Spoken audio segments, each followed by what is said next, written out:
qui ont chassé les démons, ils ne sont même pas nés de nouveau, ils ne sont pas convertis. C'est-à-dire pour le diable, il dit bon, fais ton travail, la même personne, je vais le récupérer dans la bergerie, dans l'impudicité, dans la débauche, dans la sorcellerie. Moi, je n'ai pendant 3 jours. Alors qu'il ne sait même pas prier. Nous pensons que les choses de Dieu ne peut pas les apprendre. On connaît déjà. Matthieu 7,7 qui dit que cherchez, vous trouverez, et frappez, on vous ouvrira. J'ai essayé de frapper. Cela vient du Seigneur. Et pendant toutes ces années, c'est comme si Dieu m'avait mis à côté, rien que pour faire ce travail. Il m'a dit, écris ce que tu cherches. Donc quand j'écris comme ça, vous savez, dans notre pays, c'est une pas aussi une mince affaire de présenter 6 ouvrages à la fois comme ça. C'est ce que je vous...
Bonjour bien-aimés dans le Seigneur, que le Tout-Puissant de Jacob vous bénisse. Nous voici encore une fois pour vous proposer un nouveau programme. Et donc chaque dimanche, sur les Nazaréens, vous suivrez le moindre de tous, l'évangéliste Roger Bach. En accord avec 2 Timothée chapitre 4, verset 1 à 2, je paraphrase.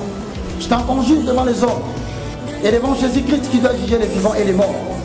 Et au nom de son avènement et de son royaume, prêche la parole. Nous vous apporterons, bien-aimés dans le Seigneur, le message qui est basé sur Jésus-Christ de Nazareth. Afin que soit accomplie la parole qui dit, montrez-nous seulement l'agneau, cela nous suffira. Et donc chaque dimanche, sur les Nazaréens, vous suivrez le moindre de tous, l'évangéliste Roger Bach. La prédication, afin que le peuple comprenne la profondeur, la hauteur, la largeur et la surface même de la profondeur de l'infinie grandeur de Dieu qui a été révélée dans notre Seigneur Jésus-Christ. Et donc, bien aimé dans le Seigneur, transportez le message et annoncez-le à tout le monde. Et donc, chaque dimanche, sur les Nazaréens, vous suivrez le moindre de tous, l'évangéliste Roger Bach. À vous tous qui nous suivez sur YouTube, que Dieu vous bénisse.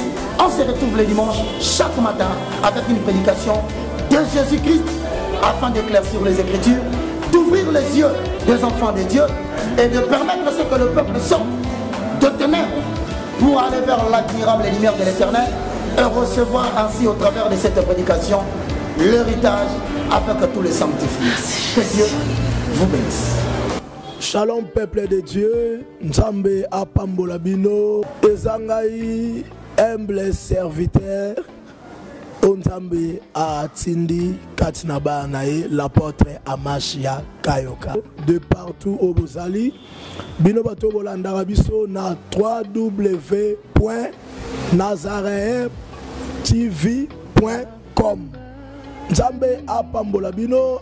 Et l'autre tentolo banabino maté anabiso auto bandote la bino chaque dimanche pour nabino ba posa na bandaku na ebike osa malamu mingi to bando partager lilo banzambe pe to banda pe ko bonde la pona bino parce que to a besoin nzambe a se manifester na via ba na nzambe nyonso. C'est pourquoi nzambe a pambola bino na nyonso oyekoleka. Ciao, nzamba pambola.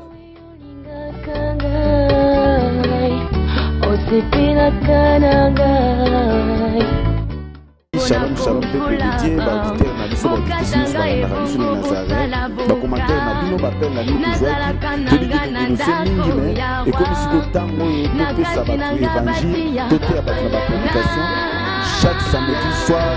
Vraiment beaucoup na kolanda mosala na bino oyo pasteur Richard, vraiment na kozala wana mpona koédifie bana nzambe na nzela baenseignement na nzela baprédication. Nzambe apambola bino mingi, vraiment botikala branche chaque samedi bobana kolanda pasteur Richard na pokwa na chaîne kolingaka mingi tobana toujours koenseigner koyebisa bino nzambe akoyebisa bino mpona topréparer l'église kopesa kolo na royaume de ciel parce que bible ezobaki no atindaki bato babikisaki moto azobika kaka na kolia mpe komela te me moto azobika na maloba nyonso bima na moko na nzambe botikala branche bolanda biso chaque samedi vraiment napesi bino mbote baibai abongwani pete po awangana nzambe alona Ma Mariam Pia me fait un atterrissage forcé dans vos maisons, partout où vous aurez l'occasion de me suivre. Je dis bien atterrissage forcé, pourquoi? Parce que vous ne m'avez pas invité, mais j'entre quand même dans vos maisons, dans vos téléphones. Ainsi, j'ai dit bonjour, bonsoir. Cela dépendra de l'heure à laquelle vous allez me recevoir dans vos maisons. Et pour tous les enfants de Dieu, je dis shalom, shalom, shalom. Laisse que la paix du Christ habite abondamment dans vos maisons. Et comme nous sommes à la fin de l'année, j'en profite pour souhaiter mes vœux, le meilleur à tous nos abonnés, à tous ceux qui nous sont fidèles, à tous ceux qui nous sont chers. Laisse que cette année nouvelle qui commence soit pour vous une année de bonheur, une année de paix, une année de succès, une année de gloire, parce que la Bible dit que mon serviteur prospérera, il montera et il sera très haut placé. Ainsi, vous êtes bel et bien dans votre émission que vous aimez bien, Kamesang, une émission autour de laquelle nous recevons pour vous les serviteurs de Dieu qui défilent ici, qui viennent nous parler uniquement de la parole de Dieu. Mais aujourd'hui, il y a une particularité au travers de cette émission, vous allez le savoir d'un moment à l'autre. Mais avant que vous ne puissiez voir mon invité du jour, je m'en vais d'abord vite aller à la technique de Bandé Élément, que nous puissions glorifier le Seigneur, lui qui a renouvelé encore ses bontés sur toi et moi, lui qui nous a comptés parmi les vivants. Il y a de quoi lui dire merci au travers ces cantiques. Régie.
Merci, je pense que ce cantique a fait plaisir à tous nos abonnés de partout dans le monde, ceux qui nous suivent à partir de l'Amérique, en Europe, en Asie, en Océanie, pourquoi pas aussi en Afrique.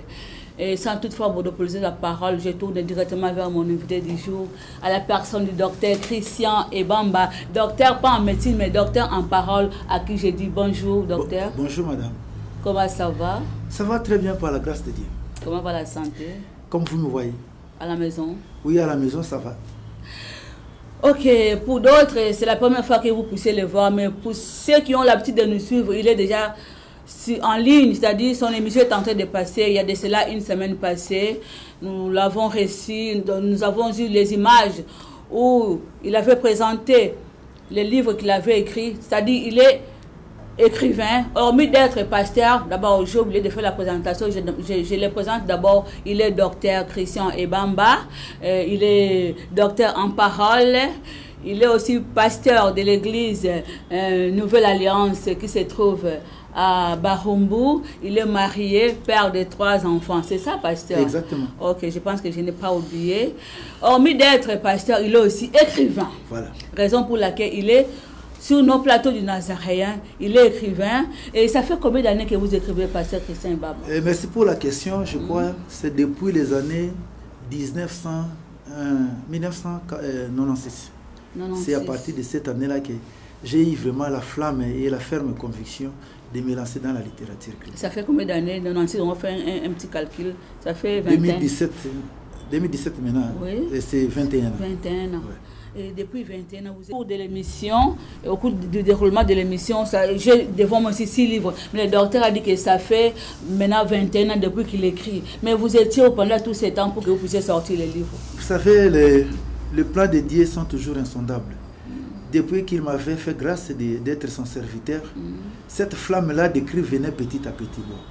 D'une manière brève, je peux seulement dire que cela vient du Seigneur. Et pendant toutes ces années, c'est comme si Dieu m'avait mis à côté, rien que pour faire ce travail. D'ailleurs, ici, je présente 6, mais il reste encore 5 dans ma gibecière. Je pouvais même le présenter tous les 11 à la fois, mais du moins, maintenant, je présente les 6 là. Bon, il fallait d'abord faire ce que Dieu m'avait dit de faire, et j'ai pris beaucoup de temps. C'est pour cela que j'étais comme dans l'ombre. Et lorsque vous regardez, vous suivez les prédications à la télé, à la radio, par-ci, par-là, on a comme l'impression qu'on ne peut plus écrire des livres. C'est comme si on a presque tout dit. Mais en réalité, ce n'est pas ça. Quand Dieu m'a mis à côté, il m'a dit, fais ce travail que je te demande. Et quand j'ai commencé à écrire, alors j'ai compris des choses d'une manière différente. Parfois, c'est qu'on présente des choses souvent dans les médias. Et voilà pourquoi j'ai pris tout ce temps, presque 21 ans, parce que ça ne sort que maintenant. J'ai commencé en 1996 et ça ne sort que maintenant. Donc, Dieu voulait que les choses soient présentées aussi d'une manière, on ne peut pas dire parfaite, mais bien, pour que les enfants de Dieu soient édifiés.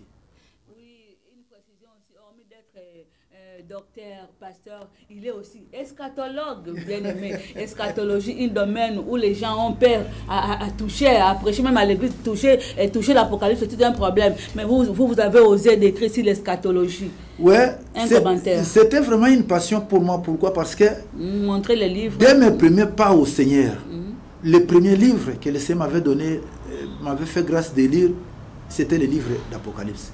Je ne lisais pas un autre livre, je ne faisais que lire l'Apocalypse. Et je ne comprenais pas pourquoi, moi qui étais encore un bébé spirituel, je ne lisais que les livres de l'Apocalypse. Or, c'était justement la mission que le Seigneur m'a signée pour l'accomplir.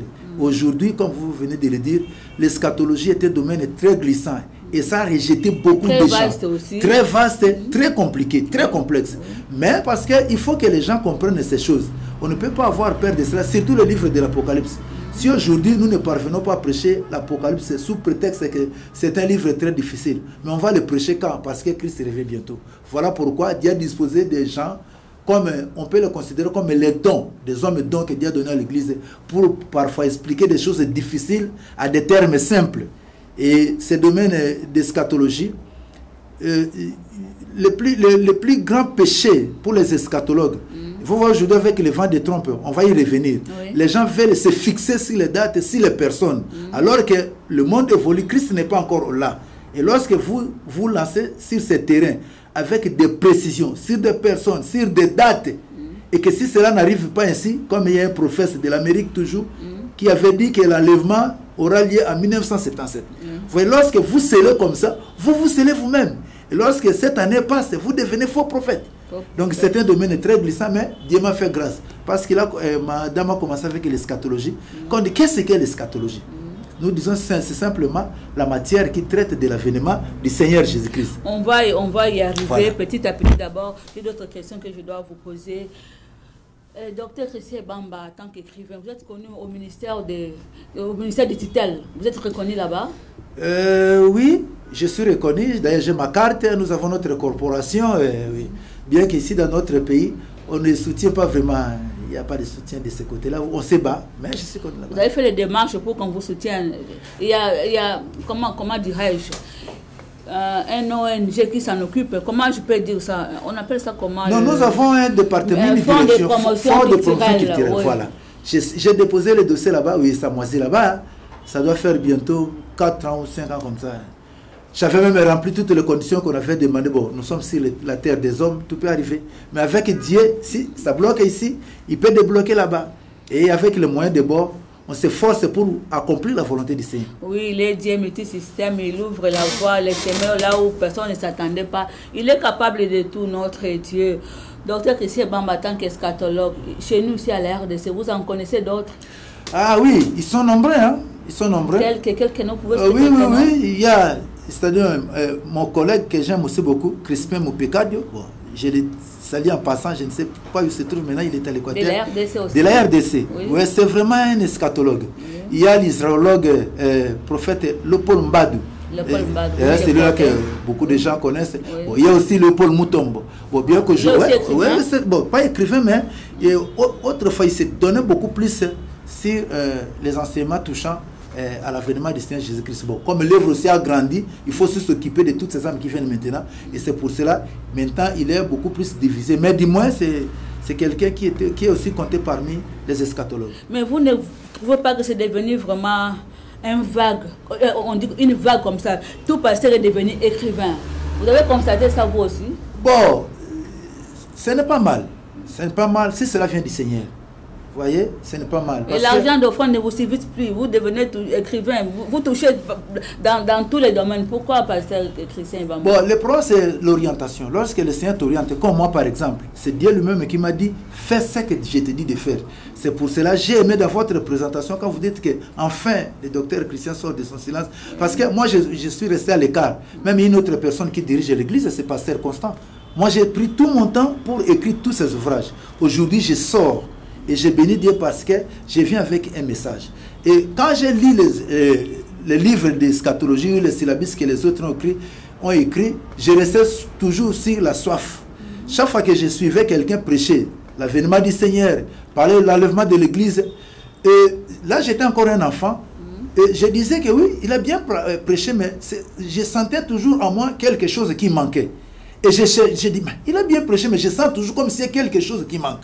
Et chaque jour, il en était ainsi. Un jour, Dieu m'a dit, j'ai entendu ça, d'une fois comme ça, 2 fois. Il m'a dit, écris ce que tu cherches. Donc quand j'écris comme ça, vous savez, dans notre pays, ce n'est pas aussi une immense affaire de présenter 6 ouvrages à la fois comme ça. C'est ce que je voulais aussi demander. Vous avez été sponsorisé par quelqu'un? Malheureusement, il n'y a personne. Bon, comme les gens ne manquent pas. Mais quelqu'un qui s'est battu, il a dit, bon, même avec un petit rien là, commence. Elle a vu cette œuvre, ça lui a fait mal, elle a dit, mais ça ne peut pas rester comme ça. Elle est allée chercher un petit rien. Et avec ce petit rien, on a fait ce travail. Vous n'avez pas utilisé le verset biblique de Matthieu 7,7 qui dit que cherchez, vous trouverez, et frappez, on vous ouvrira. J'ai essayé de frapper. J'ai frappé par-ci, par-là, ça n'a pas été. Comme je vous dis que d'abord, ce n'est pas facile. Vous savez, je le disais tout à l'heure, le diable, il a des gens qu'il a ciblés, toujours dans le ministère, entre les serviteurs du Seigneur Jésus-Christ. Par exemple, je peux parler beaucoup plus sur la délivrance aujourd'hui. Je peux chasser les démons. Je peux être combattu parce que je combats le diable. Mais le combat qu'un eschatologue rencontre par rapport à celui qui chasse les démons, c'est différent. Vous allez remarquer que beaucoup de gens chez qui on chasse les démons, ils ne sont même pas nés de nouveau, ils ne sont pas convertis. Pour le diable, il dit, bon, fais ton travail, la même personne, je vais le récupérer dans la berverie, dans la pudicité, dans la débauche, dans la sorcellerie. Je vais encore lui remettre les mêmes démons que tu as fait sortir. Et chaque jour, tu vas faire le même travail, c'est la routine. Vous voyez les mêmes gens qui tombent aujourd'hui, demain, ils tombent et ça ne change pas. Mais quand Satan entend quelqu'un qui dit, Jésus revient bientôt, mais c'est celui qu'il faut l'abattre. Parce que quand vous dites que Jésus revient bientôt, ça suppose que, bientôt je serai enfermé pour 1000 ans, bientôt c'est l'enfer, bientôt. Satan connaît tout ça. Voilà pourquoi il nous livre un combat sans pardon, sans partage. Et nous sommes là, on peut aller nous défaire les démarches. Toi, tu es un évangéliste, moi un eschatologue. Vous allez remarquer que toi, un évangéliste, et toi, tu perces avant. C'est bizarre, vous ne pouvez pas comprendre cela. Mais comme Dieu nous a mandaté, il est avec nous, c'est pour cela et nous parvenons quand même tant bien que mal. Et si je vous dis les conditions avec lesquelles on a fait sortir ces ouvrages, madame, vous n'allez pas imaginer, comme je venais de le dire, cette sœur-là, parce que c'est une sœur, elle a bien voulu se faire violence avec un petit rien. Alors que l'argent que j'attendais de l'autre côté, bon, je te l'ai dit, c'était 16 200 $. Ce qu'ils avaient prévu pour sponsoriser ces ouvrages. Mais le paix que cette sœur a donné, le paix, rien. Même pas, je ne disais même pas un dixième de ce qu'elle m'avait proposé. Mais le travail est là, et petit à petit, On continue. Le travail est là, vous allez aussi saisir de l'opportunité pour lancer aussi l'appel aux gens de l'extérieur qui auront bien l'occasion de vous soutenir. On va y arriver. Mais je vois devant moi ici 6 livres. Le premier livre est intitulé Évangéliser ou christianiser. Et puis le deuxième livre est intitulé Pour une intercession efficace. Bon, si je prends attendez, j'ai une question que je vais poser. C'est 666, un nombre d'hommes. Ok. Et ici, nous avons... L'église dans les temps prophétiques. Oui. Et ici... regarde sur l'Apocalypse. J'ai devant moi ici 6 livres. Mais Docteur Christian Ebamba, les gens aiment beaucoup plus dans les églises que ce que nous vivons communément chez nous, en particulier à la RDC. Les gens veulent beaucoup qu'on leur prêche sur la prospérité, sur le mariage, mais je n'ai pas vu un livre intitulé La prospérité ici. Pourquoi, docteur Christian? Bon, parce que ça c'est la base. La prospérité, ce sont des bonus. Mais ça c'est le fondement même de la maison. Vous pouvez acheter les tôles, vous achetez les vitres teintées. Mais si vous n'avez pas la fondation de la maison, si vous n'avez pas les moellons, si vous n'avez pas toutes ces choses, où est-ce que vous allez placer les vitres et toutes ces choses? Mais vous ne voyez pas que les livres, pour être achetés, ça serait un peu difficile. Je ne prophétise pas, mais les gens, des messages que les gens aiment, vous n'avez pas pu, vous n'avez pas eu le temps d'écrire un livre en particulier pour ces genres de messages. Mais ces messages vous amènent à la prospérité. Lorsque la Bible dit qu'ils seront tous enseignés de Dieu. Lorsque Dieu vous enseigne, c'est déjà la prospérité. Et surtout s'il faut encore revenir sur Osée 4:6, qu'est-ce que la Bible dit? Mon peuple est péri par manque de connaissances. Parce que tu as rejeté la connaissance, moi aussi je te rejetterai avec ton argent, avec tes enfants, oui, avec ta richesse. Et Dieu te dit, parce que tu as refusé la connaissance, je te rejette aussi, toi et tes enfants. Mais ici, bon, comme tu viens de le dire, oui, par exemple, je prends... Vous pouvez nous...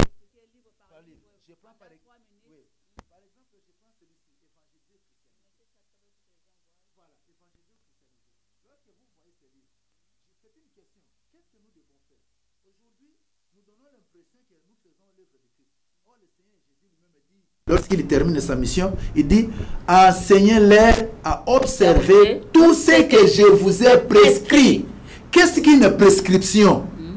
Et lorsque vous êtes malade, vous vous rendez à l'hôpital, on fait le diagnostic, après les examens, le médecin fait quoi? Une prescription médicale. Voilà. Et si vous ne respectez pas la prescription médicale que nous appelons communément ordonnance, mais tu seras guéri avec quel médicament?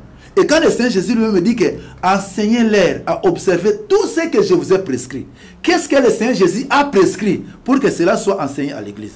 Voilà, ici, nous avons essayé de donner de grandes lignes pour aider les gens à ne pas faire l'œuvre du Seigneur selon eux, selon leur entendement. C'est ça le mal. Oh, selon moi, pour moi. Non, non, non, non, non, non. Le christianisme n'est pas né hier. Nous avons trouvé...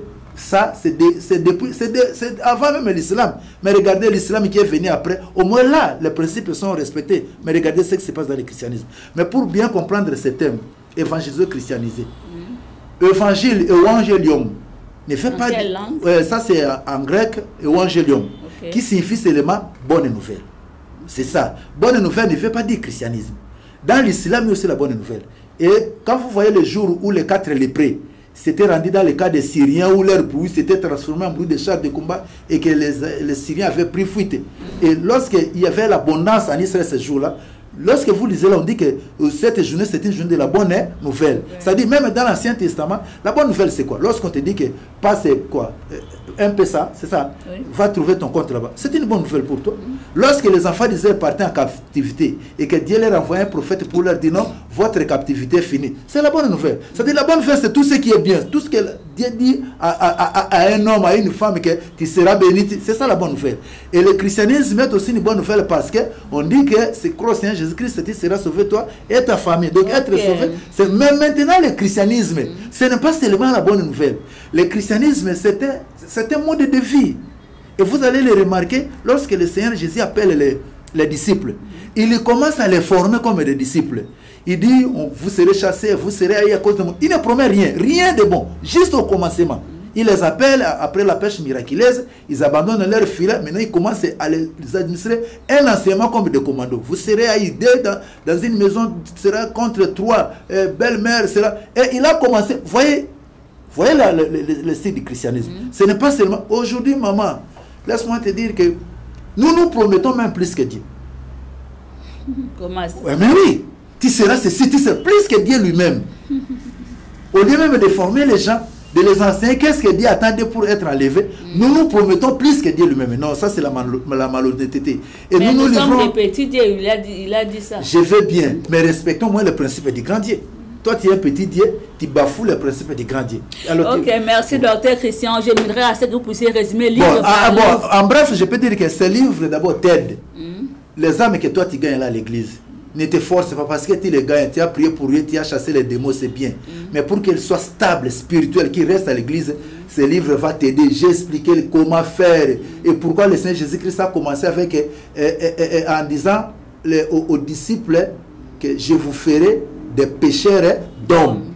Bien qu'aujourd'hui, l'Amérique nous a emballé dans sa façon de voir, on parle de gagneurs d'âme. Il y a une différence entre gagneurs d'âme et pécheurs d'hommes. Ok.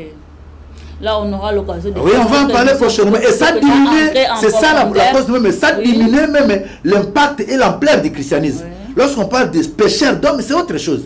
Gagneur d'âme, une âme, c'est une portion de l'homme. L'homme a 3 parties, l'esprit, l'âme et le corps. Et lorsque vous vous limitez seulement à gagner les âmes et l'esprit et le corps maintenant, c'est pour cela vous voyez que le christianisme a perdu sa saveur parce que même les notions élémentaires du christianisme sont bafouées.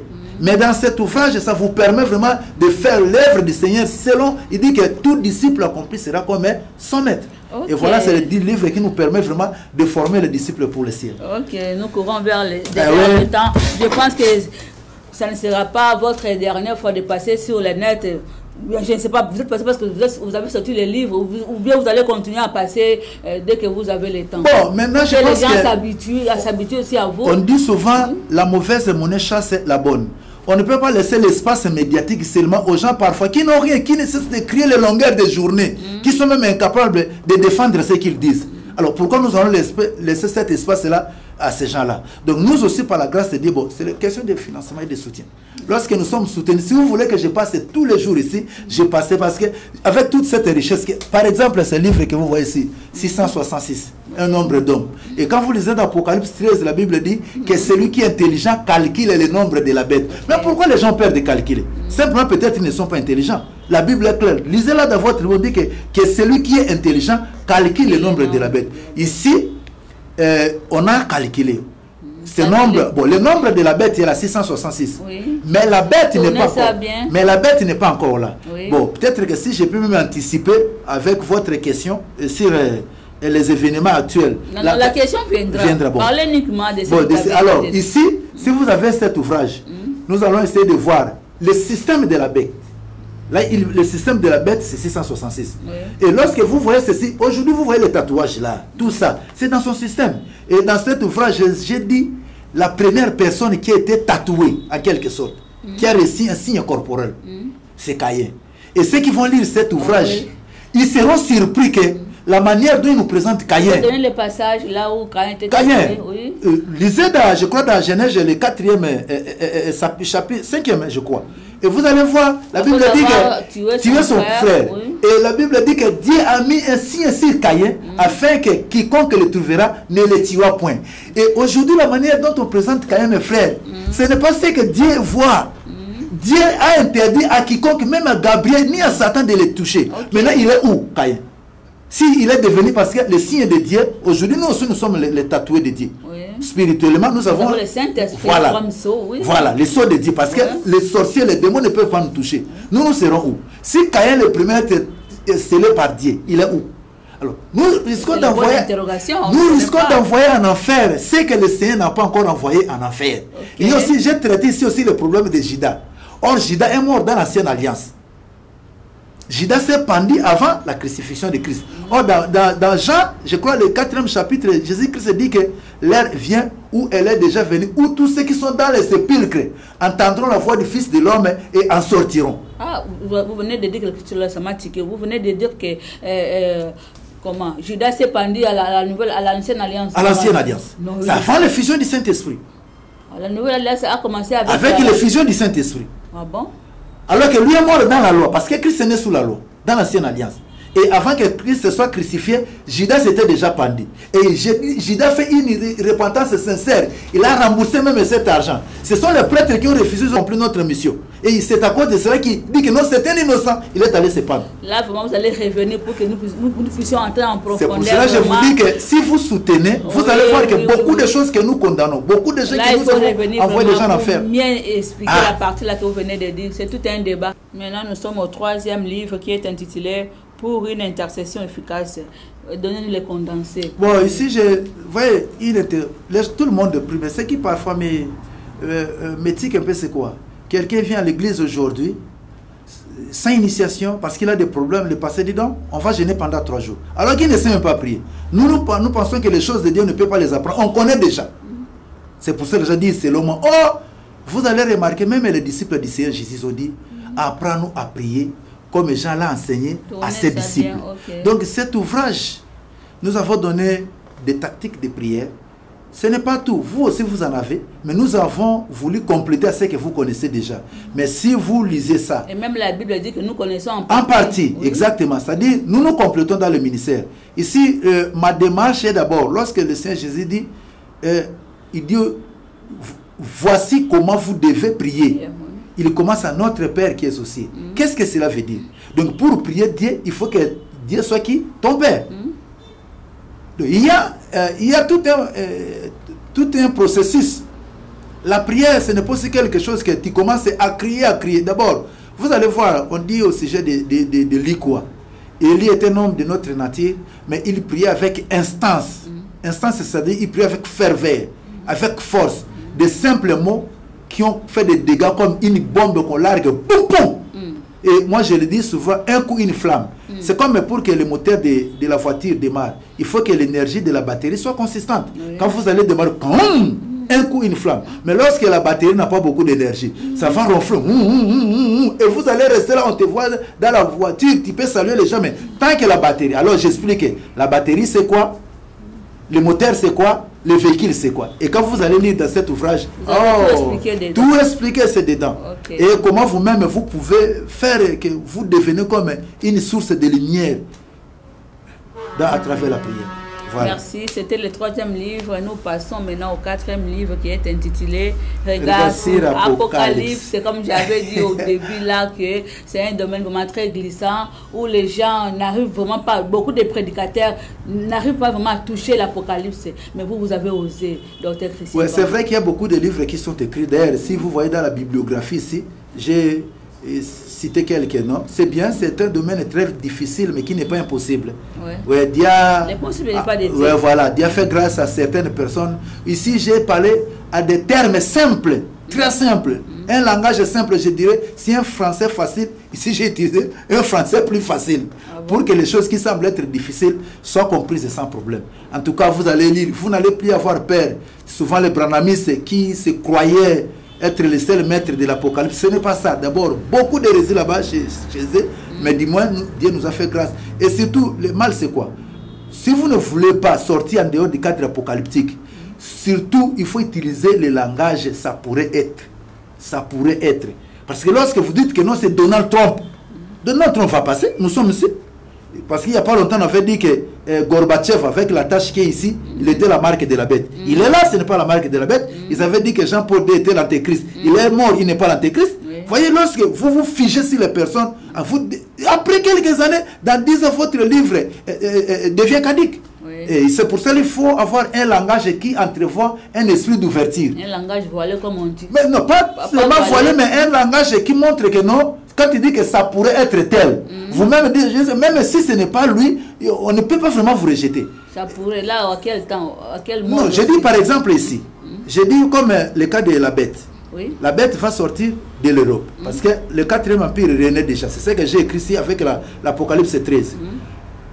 Mais avec les prophéties, selon la Bible, nous voyons la tribu de Dan. Oui. Et c'est là où je dis ici que ça pourrait être un descendant de Dan, un Européen, mais de la tribu de Dan. Ça pourrait être. Ça pourrait. Voilà.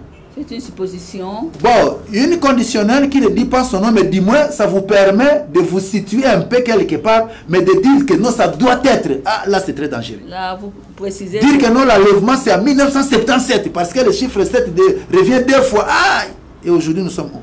Voilà. Le problème pour vous, qu'on ne précise pas, c'est ça. Hein? Bon, trop de précisions. Ouais, mais ici, ils ont échoué avec les témoins de Jéhovah. Oui. La fin du monde, c'était quand?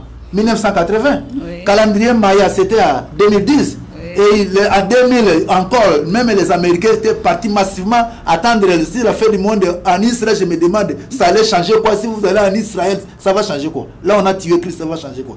L'enlèvement peut te trouver chez toi, au village, en forêt. Ce n'est pas les lieux qui comptent. Oui, mais vous voyez, tous ceux qui avaient donné les dates, où en sommes-nous aujourd'hui? Oui, même la Bible dit dans Matthieu 24 que nous ne connaissons ni l'heure, ni le jour. Ok, nous tendons lentement, mais sûrement vers la fin de cette émission. Je pense que cette émission vous plaît là où vous êtes. Maintenant, nous sommes au 5e livre du docteur Christian Ebamba, qui est intitulé L'Église dans les temps prophétiques. Alors, ici, c'est...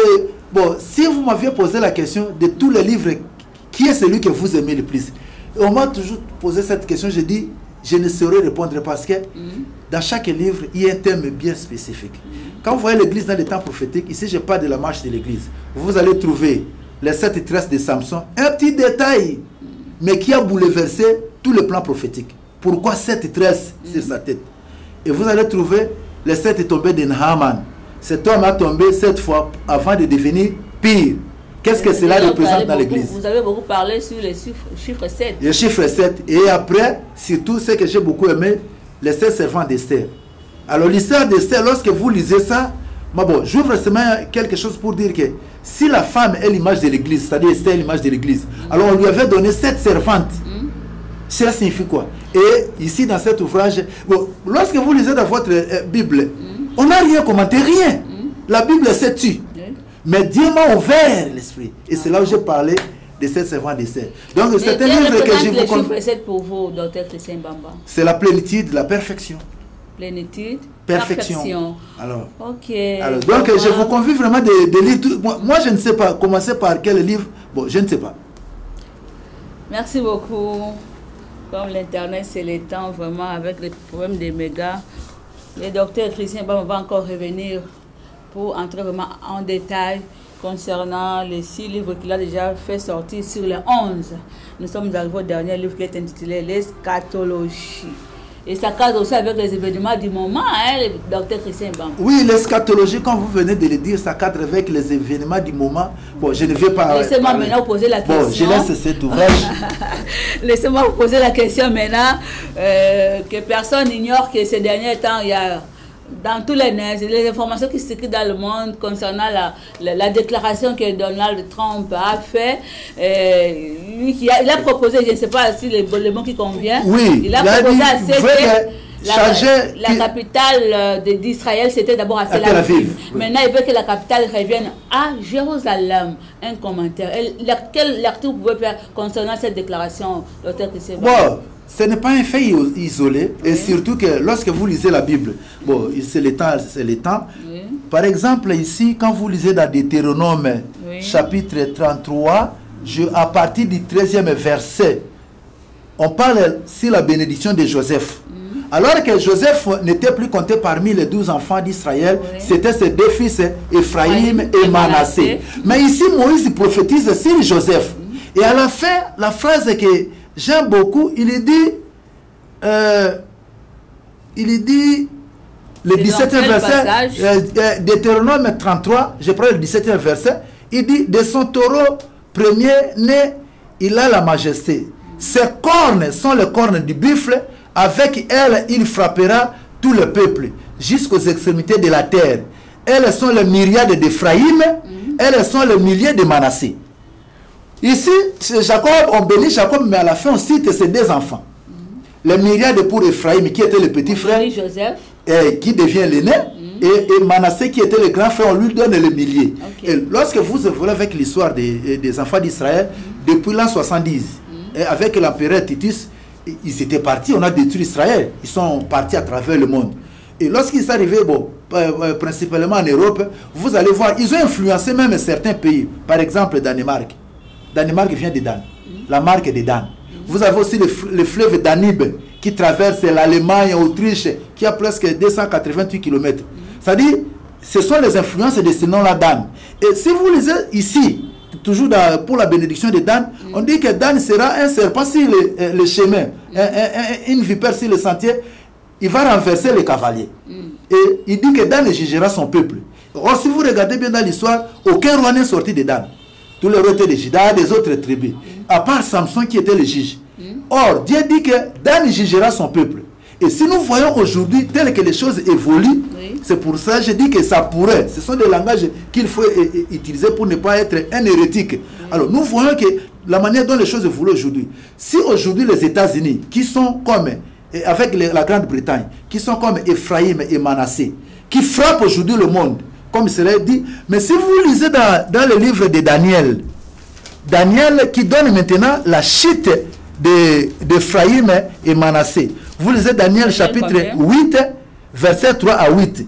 Je parle vers la fin à cause du temps.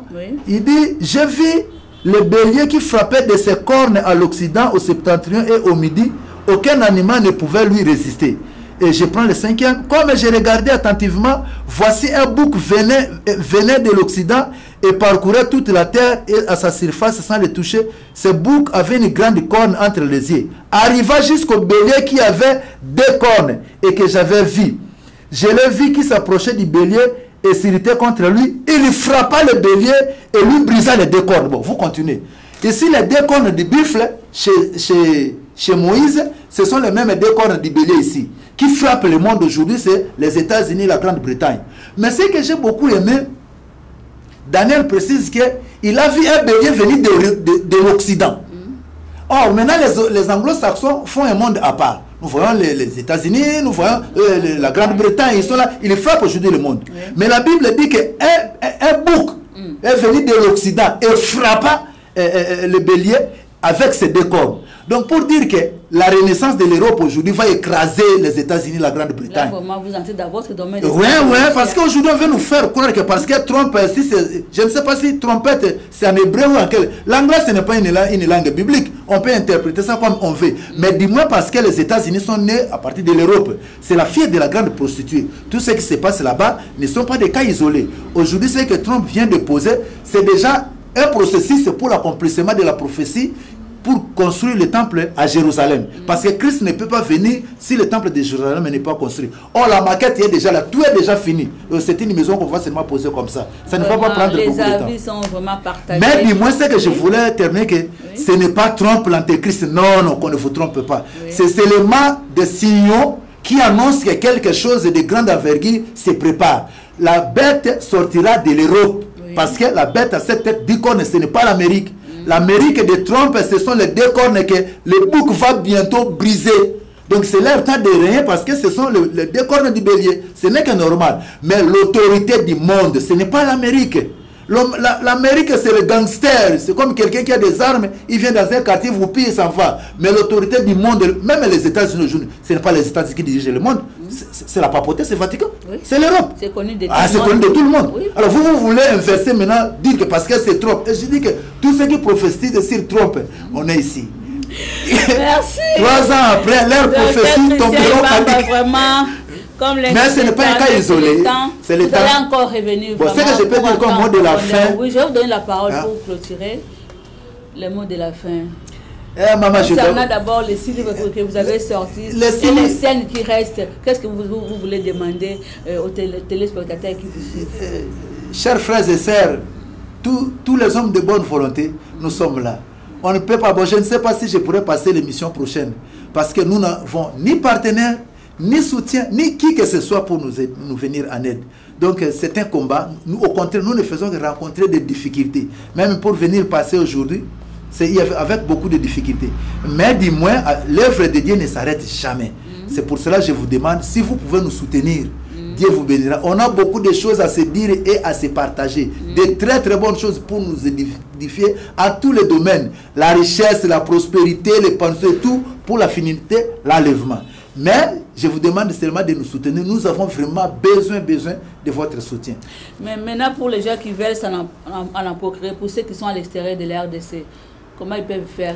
Bon, les seuls canaux que nous disposons aujourd'hui, parce que nous cherchons comment faire la vente en ligne. Mais ce qui fait la voix à ces ouvrages, à part les DHL, il n'y a que la Poste. Ce sont les deux moyens. D'ailleurs, hier, j'étais à la Poste parce qu'il y a les bien-aimés de la France qui nous ont appelés. Bon, s'ils réitèrent leur volonté d'avoir ces ouvrages, c'est simple. Vous nous appelez. Et notre compte Facebook est là, et Bamba Christian, allez là-bas, vous allez voir. aussi les numéros de contact, ceux qui veulent vous joindre, les numéros. Le numéro de contact, c'est 00243 85 15 38 455. Encore 00243 85 15 38 455. Donc nous avons beaucoup de choses, vraiment beaucoup de choses. Beaucoup de choses à nous dire, vraiment. Moi, j'ai aimé vraiment, mais comme nous courons, comme l'Internet, c'est le temps, c'est les mégas, c'est de l'argent. Prochainement, vous allez encore révéler. Moi, je salue seulement. Encore entrer en profondeur. Je salue seulement en passant, je ne peux pas manquer de le faire. Mon vieux Florent Moussitek, le pasteur de l'église Bethel, c'est un papa qui m'encourage beaucoup et qui me soutient. Que Dieu le bénisse là aussi. Seulement pasteur Moussitek. Il y a aussi mon bien-aimé pasteur Moïse. Lui, vraiment cet homme-là, c'est comme si Dieu me l'a envoyé depuis le ciel. Il est toujours avec moi, avec ses encouragements, avec mes frères, avec ma femme, avec mes enfants, tous mes collègues, pasteur Omer, pasteur Martin Mamboula. D'abord, c'est lui qui m'avait appris comment fabriquer les livres. Et beaucoup de gens de bonne volonté tout autour de moi, même pas avec l'argent, mais avec leurs conseils. Ça m'a permis d'avancer, d'être là où je suis. Et je le dis vraiment que Dieu les bénisse. Ok, quant à moi, je ne peux que vous dire merci pour votre attention soutenue au cours de cette émission. Pour aujourd'hui, nous sommes arrivés à la fin. Restez bénis. Écrivez-nous sur les numéros qui sont affichés au bas de vos écrans. Nous avons besoin de vos suggestions, de vos critiques, de vos remarques. Et je vous souhaite aussi de bonnes choses. Bonne année, meilleur vœu. Qu'il y ait du bonheur pour vous. On se retrouve très prochainement. On fait ciao. Bye. Bye.